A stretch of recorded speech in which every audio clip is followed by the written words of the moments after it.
Assalamualaikum warahmatullahi wabarakatuh. Kembali lagi di channel Kenny.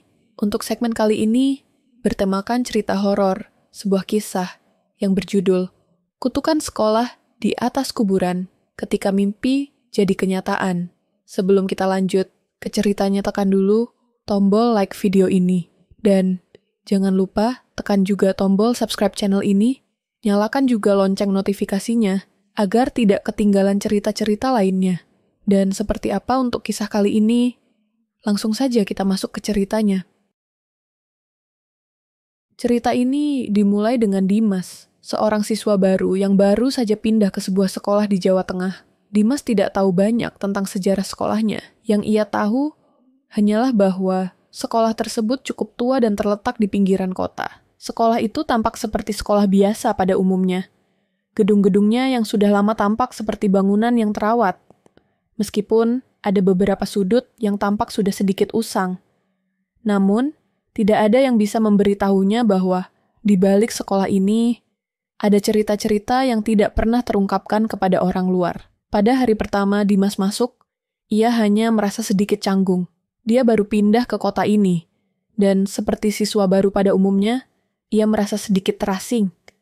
Namun, Dimas cepat beradaptasi. Teman-temannya ramah dan bersedia membantunya. Di antara teman-temannya ada Budi, seorang siswa yang sudah lama bersekolah di sana dan tampak sangat mengenal setiap sudut sekolah. Budi seringkali berbicara dengan Dimas, memberitahu berbagai hal tentang sekolah. Namun ada beberapa hal yang Budi selalu menghindari untuk dibicarakan. Suatu hari, saat mereka sedang duduk di kantin, Budi berbicara dengan wajah yang serius. Pokoknya, jangan pernah pergi ke ruang belakang itu, Dim, kata Budi, sambil memandang Dimas dengan tatapan yang penuh waspada. Banyak yang bilang itu tempat kuburan lama. Dimas, yang baru mengenal tempat ini, hanya mengernyitkan dahi. Kuburan lama. Maksudnya apa? Kenapa ada kuburan di dalam sekolah?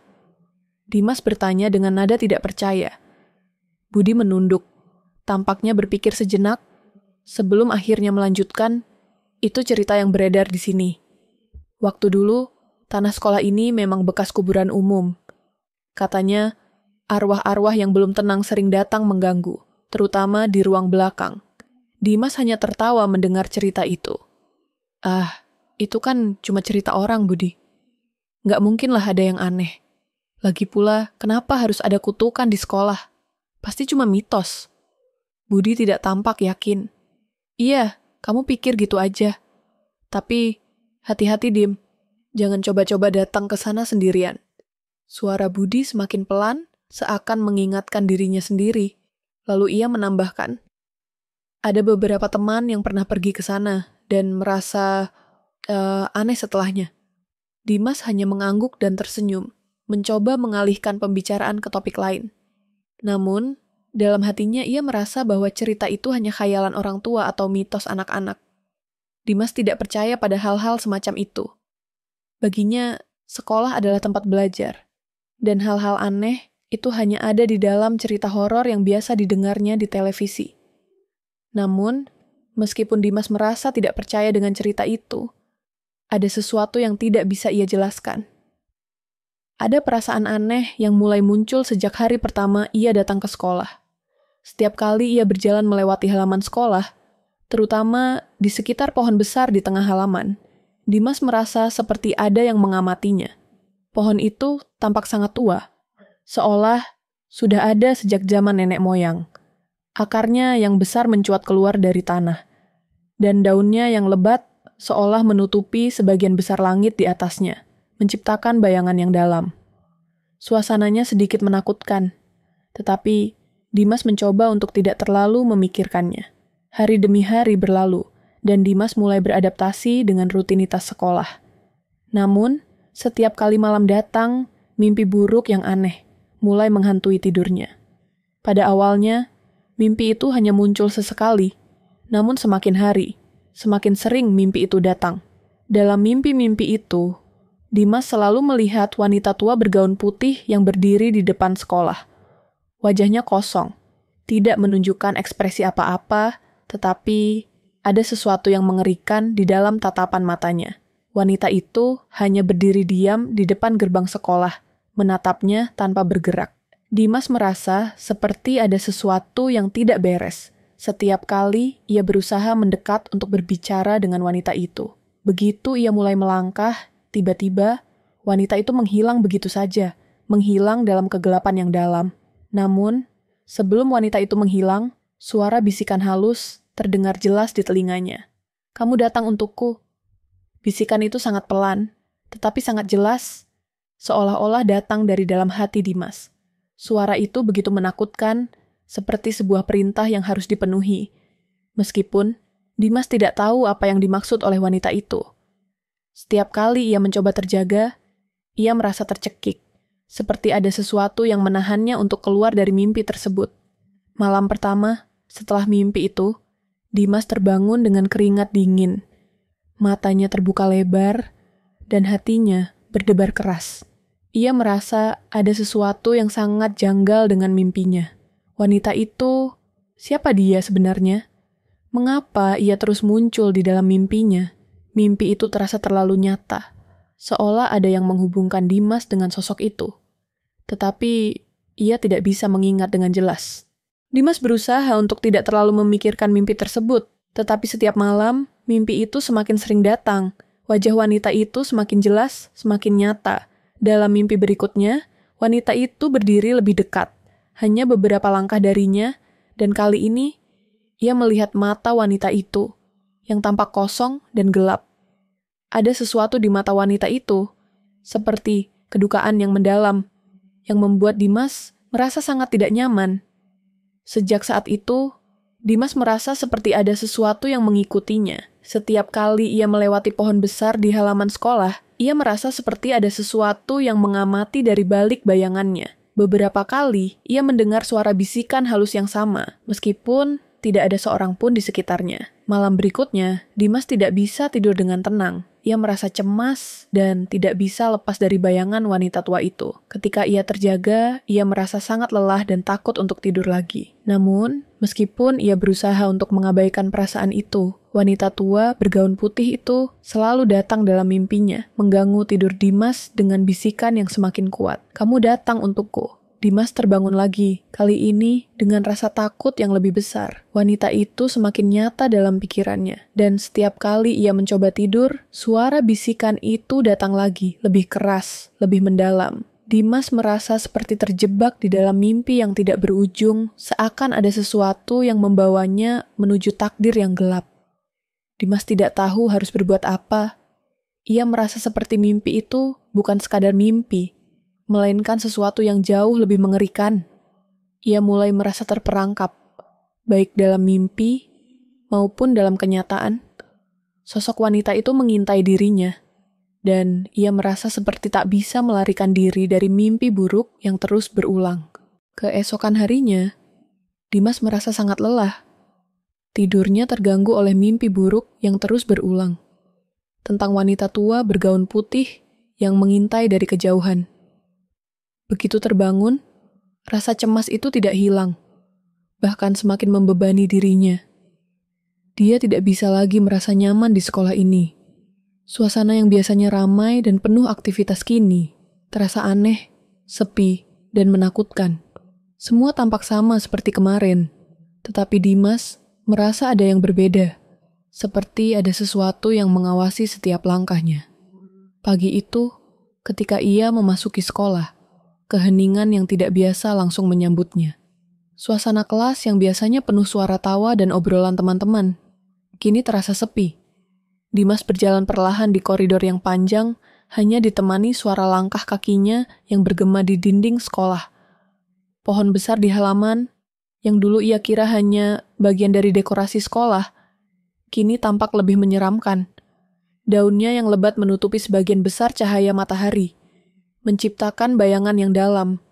Dimas merasa seolah pohon itu mengawasi setiap langkahnya, mengingatkannya akan perasaan tidak tenang yang mulai mengganggunya.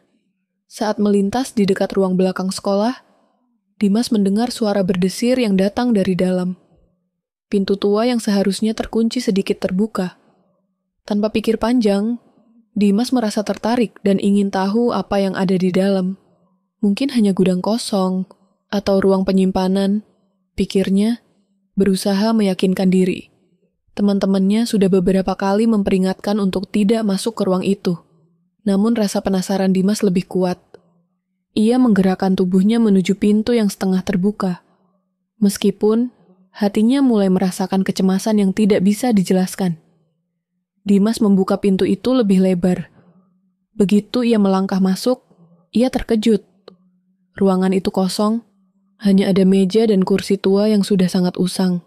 Debu tebal menutupi setiap sudut ruangan, dan bau amis yang sangat menyengat langsung menyambutnya. Dimas hampir muntah, karena baunya yang sangat kuat, seperti bau darah yang sudah lama mengering. Suasana di dalam ruang itu sangat berbeda, gelap dan mencekam. Di tengah ruangan, ada meja kayu yang sudah lapuk, dan kursi-kursi yang tergeletak sembarangan. Namun yang membuat Dimas semakin cemas adalah papan kayu yang tergantung di dinding, dengan tulisan usang yang tidak bisa dibaca jelas. Tulisan itu tampak seperti sudah dipenuhi oleh jamur dan kerak yang menempel, seolah ruangan ini sudah lama tidak disentuh oleh siapapun. Dimas merasa ada sesuatu yang salah di tempat itu. Ketika ia menoleh ke sekitar, perasaan aneh semakin menguat, seolah ada sesuatu yang mengintai di dalam kegelapan ruang itu. Bayangan tampak bergerak pelan, seperti ada sesuatu yang bergerak cepat, tapi Dimas tidak bisa melihat apa itu. Tiba-tiba, suara langkah kaki yang berat terdengar dari dalam ruangan. Dan Dimas menoleh cepat, namun tidak ada siapa-siapa. Dengan perasaan sangat takut, Dimas bergegas keluar dari ruang itu. Begitu ia keluar dan menutup pintu, kelegaan yang tidak bisa ia jelaskan langsung terasa. Tetapi ketakutan itu tetap menghantui pikirannya. Ia berjalan cepat kembali ke kelas, namun bau amis itu masih tercium di hidungnya, seakan mengikuti langkahnya. Sekolah ini semakin terasa seperti tempat yang tidak aman, tempat yang dipenuhi oleh energi gelap yang tidak bisa dijelaskan dengan kata-kata. Namun, itu bukanlah hal yang paling menakutkan. Ketika Dimas kembali ke kelas, ia merasakan suatu perasaan aneh. Suara langkah kaki yang terdengar di belakangnya semakin keras. Dimas menoleh, tetapi tidak ada siapa-siapa di belakangnya. Teman-temannya duduk di kelas, tidak ada yang memperhatikannya. Tetapi, seolah ada sesuatu yang mengikuti setiap langkahnya. Dimas mencoba menenangkan dirinya, berpikir bahwa itu hanya perasaan takut yang muncul, karena mimpi buruk tadi malam. Namun, setiap langkah yang ia ambil, perasaan itu semakin kuat, dan semakin jelas bahwa ada sesuatu yang mengikutinya. Di kelas, Dimas merasa seperti ada seseorang yang mengintai dari luar jendela. Setiap kali ia melihat ke arah jendela, ada bayangan yang bergerak cepat. Tetapi, ketika ia menoleh lebih lama, tidak ada apa-apa. Cahaya yang masuk dari jendela tampak berbeda, seakan-akan tertutup oleh sesuatu yang tidak bisa ia lihat. Hatinya semakin tidak tenang, dan ia mulai merasakan kepala pusing karena ketegangan yang menumpuk. Setelah pelajaran selesai, Dimas langsung keluar dari kelas. Ia tidak ingin berlama-lama di sekolah yang terasa semakin mencekam itu. Namun, saat ia melewati pohon besar di halaman, ia melihat sebuah sosok yang berdiri di balik pohon. Sosok itu hanya tampak gelap dan tersembunyi dalam bayangan. Dimas tidak bisa melihat wajahnya. Namun ia merasakan tatapan yang tajam dari sosok itu. Sosok itu tidak bergerak, hanya berdiri diam, menatap Dimas dengan intens. Ketika Dimas menatap lebih lama, sosok itu tiba-tiba menghilang begitu saja, tenggelam dalam bayang-bayang pohon besar itu. Dimas berdiri terpaku beberapa saat, mencoba memproses apa yang baru saja ia lihat. Namun, perasaan kebingungan dan ketakutan mulai menguasai dirinya. Sejak dia mendengar cerita tentang sekolah ini, ada sesuatu yang ia rasakan di dalam dirinya. Keanehan-keanehan yang tidak bisa ia jelaskan, suara langkah kaki yang tidak tampak, bayangan yang mengintai, dan mimpi buruk yang berulang. Semua itu membuatnya semakin yakin bahwa sekolah ini tidak biasa. Keesokan harinya, teman-temannya mulai menyadari bahwa ada yang berbeda dari Dimas. Wajahnya semakin pucat dan sangat cemas. Biasanya, Dimas adalah orang yang ceria dan tidak mudah takut. Namun kini ia terlihat seperti tercekik oleh ketakutan yang tak bisa ia jelaskan. Santi, teman dekat Dimas, akhirnya bertanya, "Dimas, ada apa? Kamu nggak seperti biasanya. Aku merasa ada yang aneh di sekolah ini, Santi. Seperti ada sesuatu yang mengikutiku." Jawab Dimas dengan suara pelan yang sulit disembunyikan. Santi menatapnya dengan bingung, lalu mencoba menenangkan Dimas. "Jangan dipikirkan, Dim. Itu cuma perasaan kamu aja. Sekolah ini biasa aja kok."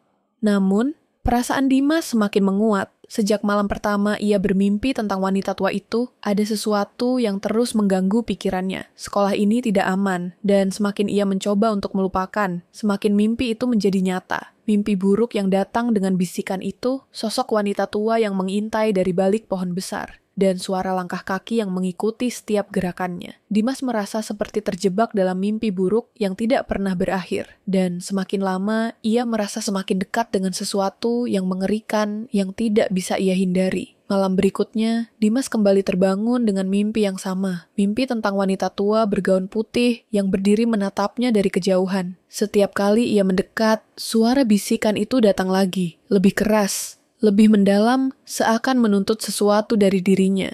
Mimpi itu semakin nyata, semakin menakutkan. Dimas tidak tahu apa yang harus dilakukan, dan semakin hari, sekolah itu semakin terasa seperti tempat yang tidak bisa dia lari dari. Pada suatu malam yang terasa lebih gelap dari biasanya, Dimas akhirnya memutuskan untuk melakukan apa yang sudah lama menggelayuti pikirannya, menyelidiki ruang belakang sekolah yang selama ini dilarang untuk dimasuki. Mimpi buruk yang terus datang, dan ketegangan yang menyelimuti dirinya sepanjang hari, akhirnya mendorongnya untuk mencari tahu lebih dalam tentang sekolah angker ini. Dimas sudah tidak bisa lagi mengabaikan perasaan aneh yang selalu mengikutinya, dan ia merasa semakin terjebak dalam sebuah misteri yang tidak bisa ia hindari. Ia harus mengetahui apa yang sebenarnya terjadi di balik dinding sekolah ini. Dimas menghubungi dua temannya, Andri dan Tari, yang sudah cukup lama bersekolah di sana dan yang juga mulai merasakan kegelisahan yang sama. Mereka berdua awalnya ragu, tapi akhirnya, karena keinginan yang sama untuk mengetahui kebenaran, mereka sepakat untuk menyelidiki sekolah itu di malam hari. Ketika tidak ada seorang pun yang bisa melihat mereka. Mereka tahu bahwa risiko besar menanti, tetapi rasa penasaran mereka lebih kuat daripada rasa takut yang ada. Malam itu, mereka mempersiapkan diri dengan cermat. Dimas membawa senter, peta sekolah yang ia temukan secara acak di ruang kelas, dan sedikit peralatan lainnya untuk menyelidiki ruang belakang yang terkenal angker itu. Di dalam hati, mereka semua merasa cemas, namun tidak ada yang mau mengakui rasa takut yang mulai merayap. Mereka hanya bisa berharap bahwa ini semua hanyalah perasaan aneh belaka, dan tidak ada hal mistis yang benar-benar ada. Ketika malam tiba, sekolah itu tampak lebih menakutkan. Kabut tebal yang turun dari gunung dan menyelimuti halaman sekolah menambah suasana mencekam di sekitar mereka. Suara gemerisik daun pohon yang bergoyang terdengar lebih menakutkan dari biasanya, seolah ada sesuatu yang bergerak di balik kabut itu.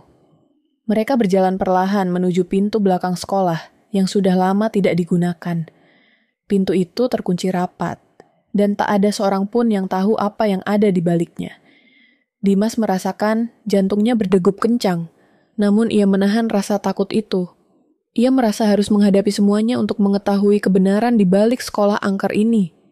Setelah beberapa kali mencoba, akhirnya mereka berhasil membuka pintu itu. Dimas merasakan hawa dingin yang sangat kuat begitu pintu itu terbuka. Bau amis yang sangat menyengat langsung menyerang indera penciumannya, membuat perutnya mual.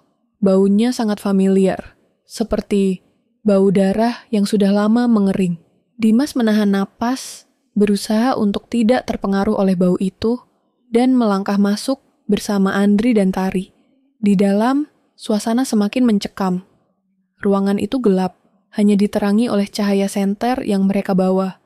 Debu tebal memenuhi setiap sudut, dan meja kayu tua yang terlihat sangat usang terletak di tengah ruangan. Di dinding sebelah kiri, sebuah peta kuno, tergantung dengan bingkai kayu yang sudah rapuh. Peta itu terlihat sangat tua, dengan garis-garis yang kabur dan sulit dibaca. Namun, yang paling mencolok adalah area yang lebih tua di peta itu, yang tampaknya menunjukkan lokasi sekolah yang tidak mereka kenal sebelumnya. Dimas mencoba meraba peta itu, berharap menemukan petunjuk yang bisa menjelaskan semuanya. Saat Dimas meraba peta, sebuah suara langkah kaki terdengar di belakang mereka. Langkah itu sangat jelas, sangat dekat, seakan ada seseorang yang berjalan menuju mereka. Dimas menoleh dengan cepat, namun tidak ada siapa-siapa. Kabut tebal yang masuk ke dalam ruangan membuat semuanya tampak kabur dan mengaburkan pandangannya. Suara itu semakin keras, seperti ada seseorang yang berjalan menuju mereka. Namun, semakin mereka menoleh, semakin jauh suara itu terdengar. Keheningan semakin menekan, seolah segala sesuatu yang ada di sekitar mereka menunggu dengan sangat sabar. "Dim, kamu dengar itu?" tanya Andri, suaranya bergetar. Dimas hanya bisa mengangguk, dan ketiga mereka saling berpandangan. Mereka tidak bisa menjelaskan apa yang baru saja mereka dengar. Mereka merasa ada sesuatu yang tidak beres di tempat ini. Sesuatu yang jauh lebih besar dari sekadar cerita mitos. Tiba-tiba, suara bisikan yang familiar itu kembali terdengar. Kali ini lebih jelas dan lebih keras. "Kamu datang untukku." Suara itu terdengar seperti aliran darah yang mengalir melalui tubuh mereka. Seperti sesuatu yang sangat dekat dengan kehidupan mereka, tetapi entah bagaimana mengintai mereka dari dalam tanah. Bisikan itu semakin menguat, dan tubuh mereka mulai terasa sangat dingin. Dimas dan teman-temannya terdiam dalam ketakutan.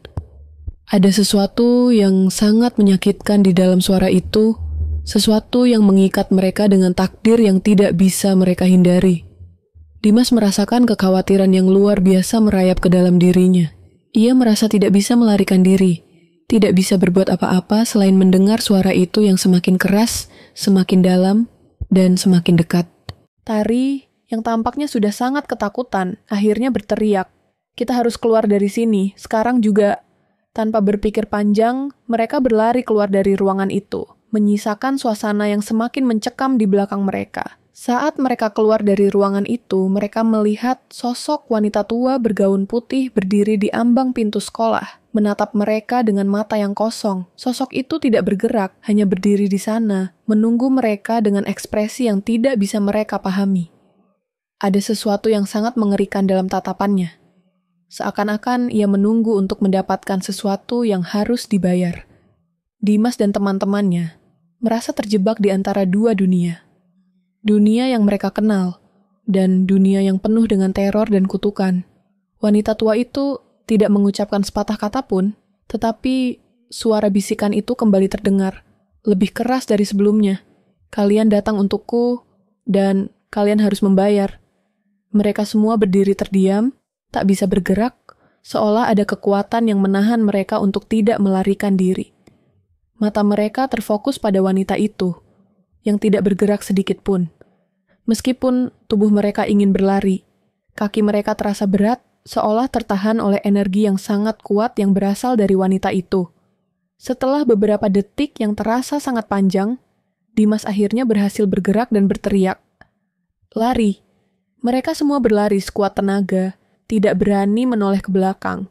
Namun, meskipun mereka berlari, suara bisikan itu tetap mengikuti mereka. Semakin keras, semakin dekat. Mereka berlari keluar dari sekolah dengan jantung yang berdetak sangat cepat. Tetapi wanita itu, dengan tatapan kosongnya, tetap mengejar mereka dari dalam kegelapan. Sesampainya mereka di luar sekolah, mereka terengah-engah, mencoba menenangkan diri, tetapi perasaan takut itu masih belum hilang. Mereka sadar bahwa apa yang baru saja terjadi bukanlah mimpi atau khayalan. Wanita tua bergaun putih itu adalah penjaga kutukan yang sudah ada sejak lama, dan mereka baru saja terjebak dalam kutukan yang lebih besar daripada yang mereka bayangkan. Ketika mereka berlari keluar dari sekolah, keheningan yang sebelumnya mengintai mereka tiba-tiba berubah menjadi suara langkah kaki yang jelas dan mengerikan. Langkah itu terdengar sangat dekat, seolah-olah ada seseorang yang mengintai mereka dari balik bayang-bayang pohon besar. Atau mungkin dari dalam kabut tebal yang semakin menutupi halaman sekolah. Dimas, Andri, dan Tari berlari dengan cepat, namun perasaan takut yang terus menggelayuti hati mereka membuat langkah mereka terasa semakin berat. Mereka merasa seakan wanita tua bergaun putih itu mengejar mereka, meskipun mereka tidak berani menoleh. Setiap kali mereka melirik ke belakang, hanya ada kabut tebal yang semakin gelap. Namun, suara langkah kaki itu tidak pernah berhenti. Suara itu seperti mengiringi langkah mereka, semakin dekat, semakin terdengar jelas, namun tidak ada sosok yang terlihat. Semakin cepat mereka berlari, semakin jelas suara itu terdengar di sekitar mereka. "Apa yang dia inginkan dari kita?" tanya Tari. Suaranya gemetar karena ketakutan. Kenapa dia mengikutinya? Dimas yang berlari paling depan hanya bisa menggelengkan kepala. Tidak tahu harus berkata apa. "Aku nggak tahu, Tari. Tapi kita harus cepat keluar dari sini," jawabnya dengan suara terengah-engah. Andri yang berada di belakang mereka juga merasakan hal yang sama. Tubuh mereka terasa semakin lelah, tapi mereka tidak bisa berhenti berlari. Setiap langkah mereka terasa lebih berat. Seolah ada sesuatu yang menarik mereka kembali ke sekolah itu.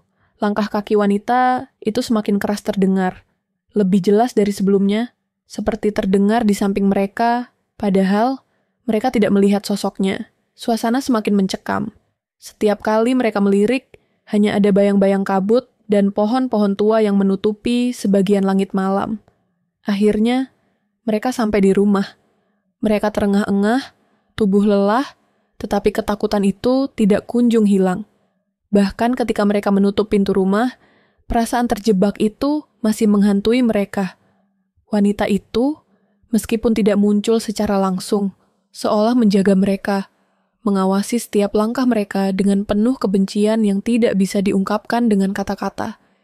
Dimas merasakan tubuhnya sangat lelah. Tetapi rasa takut itu tidak hilang.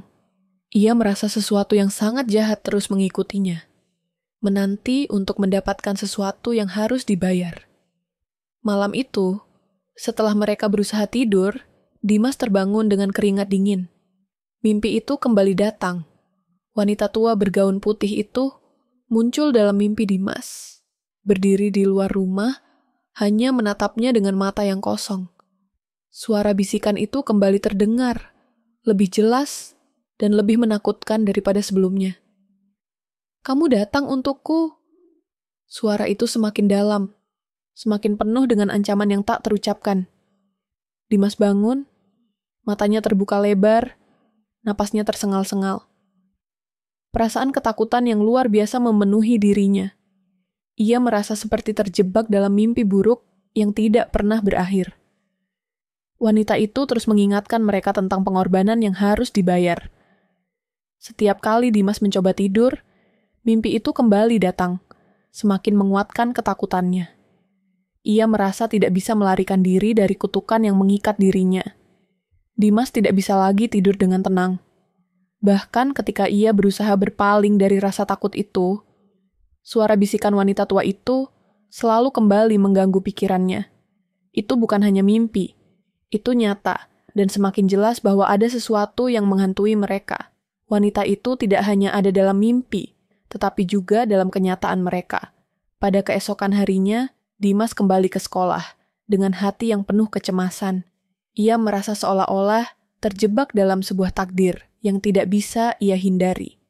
Kali ini, ia tidak sendirian. Ia mengajak Tari dan Andri untuk kembali bersama-sama ke sekolah. Mereka tahu, mereka tidak bisa menghindari apa yang terjadi. Mereka harus mencari cara untuk menghentikan kutukan ini. Sekolah ini telah mengubah mereka, dan mereka harus mengetahui apa yang sebenarnya terjadi di sana. Dimas dan teman-temannya berjalan dengan hati-hati. Meskipun mereka tidak mengungkapkan ketakutan yang mendalam. Setiap langkah mereka semakin terasa berat, dan mereka semakin merasa seolah ada sesuatu yang menuntun mereka ke arah yang sama. Pohon besar di halaman sekolah tampak semakin gelap, seakan menghalangi jalan mereka. Ketika mereka melewati pohon itu, Dimas merasa sesuatu yang mengintai mereka. Matanya menatap ke arah pohon itu, dan untuk sesaat, ia merasa ada sesuatu yang bergerak cepat di balik bayangannya. Teman-temannya merasakan hal yang sama. Andri yang berjalan di sebelah Dimas berbisik, "Kita nggak bisa lari dari tempat ini, Dim. Kita harus selesaikan semua ini sekarang juga. Mereka tiba di sekolah dan langsung menuju ruang belakang yang selama ini mengerikan bagi mereka. Kabut tebal masih menyelimuti halaman sekolah. Dan mereka merasa seperti terjebak dalam dunia yang berbeda. Mereka merasa sangat terisolasi dari dunia luar, seperti seolah tidak ada jalan keluar. Dimas merasakan perasaan takut yang semakin menguasai dirinya, namun ia tahu mereka harus menghadapinya. Ketika mereka tiba di pintu ruang belakang yang terkunci rapat, mereka merasa ada sesuatu yang menahan mereka. Dimas mengeluarkan kunci yang ia temukan sebelumnya dan membuka pintu itu. Begitu pintu terbuka, mereka merasakan udara yang sangat dingin, seakan ada sesuatu yang menghalangi mereka untuk masuk. Bau amis itu kembali tercium, lebih kuat dari sebelumnya, membuat perut mereka mual. Mereka masuk ke dalam ruangan yang terlupakan, dan sekali lagi, bau amis itu semakin kuat. Mereka melihat meja kayu tua yang sama dan peta kuno yang tergantung di dinding. Dimas berjalan menuju peta itu lagi, meraba-raba permukaannya yang kasar. Namun kali ini, dia merasa ada sesuatu yang sangat aneh. Sebuah bayangan bergerak cepat di dinding, dan suara langkah kaki terdengar semakin dekat seolah ada sesuatu yang menunggu mereka di dalam ruangan ini. Tiba-tiba, suara bisikan itu kembali terdengar. Lebih keras, lebih jelas, seakan berasal dari dalam tanah. "Kamu datang untukku." Suara itu semakin dalam, semakin nyata. Dimas dan teman-temannya terkejut, dan mereka berlari keluar dari ruangan itu.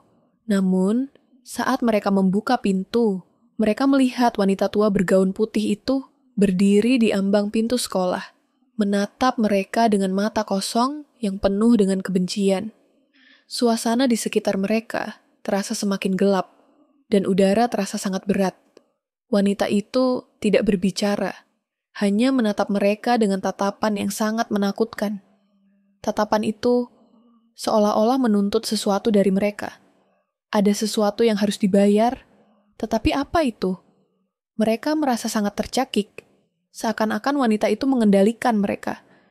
Dimas dan teman-temannya tidak bisa bergerak, seolah ada kekuatan yang sangat besar menahan mereka di tempat itu. Mereka tahu, mereka sudah terjebak dalam kutukan ini, dan sekarang saatnya untuk membayar harga yang harus mereka bayar. Dimas akhirnya merasakan keputusasaan yang mendalam. Mereka harus membayar sesuatu untuk mengakhiri semua ini. Tetapi apa itu? Tidak ada jawaban yang jelas. Semua yang mereka tahu adalah mereka tidak akan pernah bisa melarikan diri dari wanita itu. Dan apa yang sudah tertanam di dalam sejarah sekolah ini. Setiap malam yang berlalu, semakin terasa seperti mimpi buruk yang tidak berujung bagi Dimas dan teman-temannya. Mereka sudah mulai menyadari bahwa kutukan yang mengikat sekolah ini bukanlah sekadar mitos atau cerita seram belaka. Wanita tua bergaun putih itu yang muncul dalam mimpi dan di ruang-ruang kosong sekolah bukanlah hal yang bisa mereka hindari begitu saja. Kutukan ini telah ada sejak lama, jauh sebelum mereka datang ke sekolah ini, dan kini mereka telah terjebak dalam jaring yang tidak bisa mereka lepaskan. Apa yang dulu hanya sebuah cerita, kini menjadi kenyataan yang menakutkan. Sejak malam pertama, mereka bertemu dengan wanita itu. Setiap langkah mereka seakan selalu diikuti. Setiap kali Dimas berjalan ke koridor sekolah, ia merasakan langkah-langkah itu mengikuti dari belakang. Ada suara yang terdengar begitu jelas. Langkah kaki berat yang semakin mendekat. Namun, ketika ia menoleh, tidak ada siapa-siapa. Hanya ada kabut tebal yang selalu menutupi sekolah setelah matahari terbenam. Perasaan cemas itu semakin menyelimutinya, seakan-akan ia berada di bawah pengawasan yang tidak bisa dihindari. Meskipun ia berusaha tetap tenang, semakin lama perasaan itu semakin menggerogoti dirinya. Tari dan Andri yang juga merasakan hal yang sama, mulai merasa terperangkap dalam dunia yang sangat asing.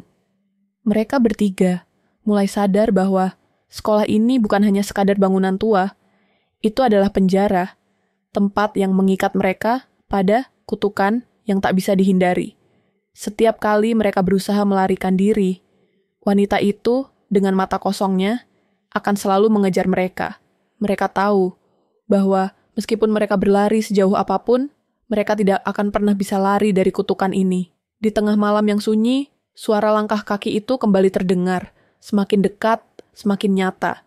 Dimas terbangun dengan napas tersenggal-senggal, merasakan kehadiran yang sangat dekat. Namun tidak ada siapa-siapa di kamarnya.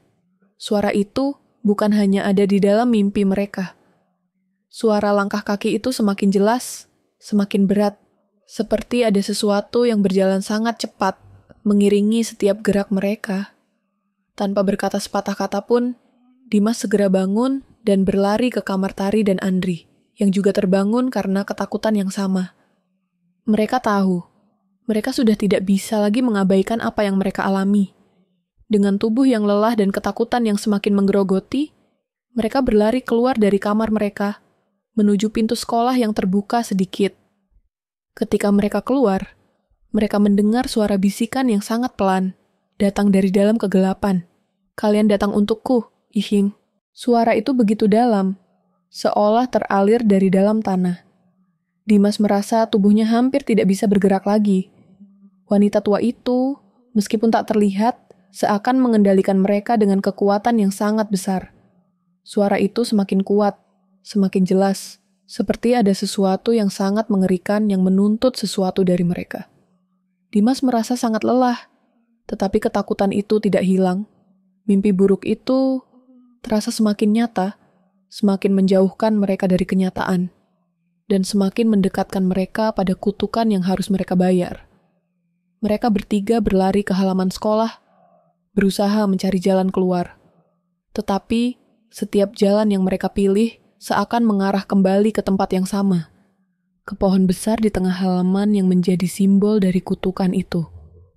Mereka merasa semakin terjebak. Suara langkah kaki itu semakin mendekat, seolah ada sesuatu yang mengikuti mereka. Ketika mereka melihat ke belakang, mereka hanya bisa melihat bayangan putih yang berdiri di ambang pohon besar, menunggu mereka dengan tatapan kosong yang penuh dengan kebencian. Rasa takut semakin menguasai mereka. Dimas, yang biasanya sangat berani, merasa seolah tubuhnya terikat oleh kekuatan yang tak terlihat. Andri dan Tari yang berada di sebelahnya juga merasakan hal yang sama. Mereka tahu bahwa mereka sudah berada dalam cengkeraman sesuatu yang jauh lebih kuat dari apapun yang mereka bayangkan. Mereka berlari dengan sekuat tenaga, namun perasaan takut itu semakin berat. Wanita tua itu selalu berada di belakang mereka, mengintai setiap langkah mereka. Mereka terus berlari tanpa henti, melewati lapangan sekolah, melewati pohon besar yang semakin tampak mengerikan di malam hari. Namun, meskipun mereka berlari, wanita itu tidak pernah berhenti mengejar mereka. Setiap kali mereka merasa sedikit aman, suara bisikan itu kembali terdengar, lebih keras, lebih dekat, seakan mendesak mereka untuk membayar sesuatu yang tidak mereka mengerti. Tiba-tiba, suara langkah kaki yang sangat keras terdengar di belakang mereka. Dimas menoleh cepat, dan untuk pertama kalinya, ia melihat wanita tua itu berdiri sangat dekat, hanya beberapa langkah dari mereka. Wajah wanita itu kosong, tidak ada ekspresi apapun. Namun, ada sesuatu yang sangat mengerikan dalam tatapannya. Wanita itu menatap mereka dengan penuh kebencian, seolah menunggu sesuatu dari mereka. Mimpi buruk itu menjadi nyata. Mereka tidak bisa berlari lagi. Mereka merasa terperangkap dalam kutukan yang sudah ada sejak lama. "Kami tidak bisa lari dari sini," kata Dimas dengan suara terbata. "Wanita itu, dia ingin kita membayar." "Bayar apa?" tanya Tari, suaranya gemetar. Namun, sebelum mereka bisa menjawab, wanita itu membuka mulutnya, dan suara yang sangat dalam keluar dari bibirnya. "Kalian datang untuk menebus darah yang tertumpah di tanah ini. Pengorbanan kalian adalah harga yang harus dibayar." Suara itu terdengar seperti suara dari dalam tanah, seperti suara yang datang dari kedalaman dunia yang tidak bisa dijangkau. Suara itu menggetarkan tubuh mereka. Mereka tahu, mereka telah terjebak dalam kutukan yang jauh lebih besar dari apa yang bisa mereka bayangkan. Mereka telah datang ke tempat yang seharusnya tidak mereka masuki. Dan sekarang, kutukan itu harus dibayar. Mereka hanya bisa berdiri di tempat, tidak bisa bergerak, seolah tubuh mereka terikat oleh kekuatan yang sangat besar. Wanita itu mengangkat tangannya, dan mereka merasakan sumber kekuatan yang sangat mengerikan datang dari tangan itu. Tanpa peringatan, pohon besar yang ada di tengah halaman sekolah tampak bergetar, dan seolah tanah di sekitar pohon itu mulai bergerak. Mereka merasa terperangkap di antara dua dunia. Mereka tahu bahwa wanita itu tidak akan membiarkan mereka pergi tanpa membayar harga yang sangat mahal. Apa yang harus kami lakukan? Dimas berteriak dengan suara penuh ketakutan. Apa yang kamu inginkan dari kami? Wanita itu tidak menjawab. Ia hanya berdiri diam, menatap mereka dengan mata kosong yang tak bisa dijelaskan. Namun, mereka merasakan kekuatan yang sangat besar mengalir dari wanita itu.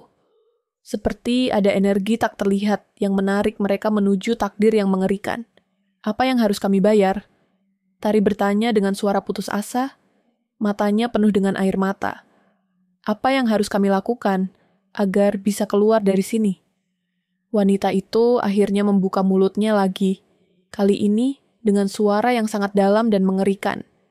Kalian akan membawa kembali apa yang telah hilang. Pembayaran harus dilakukan dengan darah yang telah tertumpah di tanah ini. Dimas dan teman-temannya tidak bisa lagi melarikan diri. Mereka sudah terperangkap dalam kutukan yang harus mereka bayar. Dan wanita tua bergaun putih itu adalah penjaga kutukan yang akan menuntut pembayaran atas setiap langkah yang telah mereka ambil. Mereka tahu bahwa untuk keluar dari tempat ini, mereka harus memberikan pengorbanan yang sangat besar. Dan kutukan itu akan terus menghantui mereka, hingga akhirnya pembayaran itu dilakukan.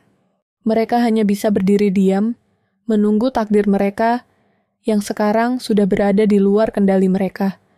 Dan saat itu juga, mimpi buruk yang tidak berujung telah menjadi kenyataan. Oke teman-teman, sekian untuk kisah kali ini dengan judul Kutukan Sekolah di Atas Kuburan. Bagaimana menurut kalian tentang kisah ini? Tulis komentar kalian di kolom komentar. Dan buat teman-teman yang baru bergabung, jangan lupa untuk like, komen, share, dan subscribe channel ini. Dan nantikan kisah horor berikutnya tetap di channel Kenny. Wassalamualaikum warahmatullahi wabarakatuh.